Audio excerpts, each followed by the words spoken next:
Tell me about this journey. Where did you go? You went so many places you probably can't even recall, but just off the top of your head, name some of the countries you went to. I went to Germany first because we have the international office in Germany. Okay. And I rested. I left there and went to Denmark, where they had programs with young people. And I had the opportunity to speak to the young people in the schools. And I went to Sweden. Okay. And I spent a week there. Okay. Next? And I came back to France. And I spent most of my time in Paris. Okay. I left there and came back to Germany. And each place I go, they really see that I don't overwork or overspeak. Or they take care of me. All right. And then from there, I went to Italy. Then I came back from Italy. That is five countries. Okay. And you was gone for a total amount of what? 2 months and 2 weeks. All right. Now, needless to say, we missed you and didn't think you was going to come back. But one of the very special places that you went was France. Yes. Tell me about that experience, because that book situation is very interesting. When I went to France, I guess I was on 12 different TV channels. Everywhere I went,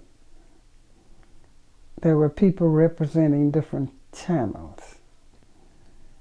The channels reached, the programs reached beyond France into Africa and the surrounding countries. Now, I spoke over the radio of many places, and all of the places were beautiful. I mean, the buildings that housed these places, all except one. When I got ready to leave there to go to, coming back to Germany to come to the United States, and this is in France, I left the place where I was living, and I was told that you have one radio station where you're to speak on your way to the airport. This guy, his radio program reaches Paris, many places around there, and many of the Africans who live in France and other places. But the thing that hurt me so badly was when I heard the guy who has charge of the radio station that, you know, we are a cursed people. And he thought that you was going to support that philosophy or attitude? I don't know. I don't know, but I came in right behind him. And I had to speak about the Uncle Toms, and about the brainwashing, and about people who are born normally and are used, and people who stand up for what they think is right. I went on down for that man.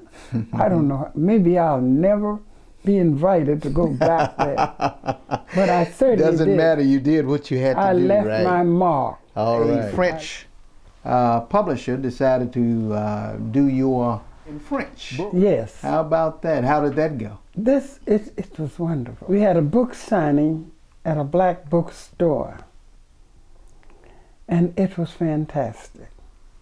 People came in and bought the book. That was the beginning of putting the book in the public. And he he is a very, very refined fellow. He edited the book with assistance, I'm sure. And it was just taken off of the press the few days before I got there. All right. And at the book signing, I think there were around 200 and some odd people. Oh. What kind of stuff did you deliver to those communities? Oh, big thing I delivered, I think, was organization and how we can solve our problems, and the youth and what they are doing to solve the problem. Political. Everything was political, because even though they may not have the same problem that we have, they have problems. All of them have.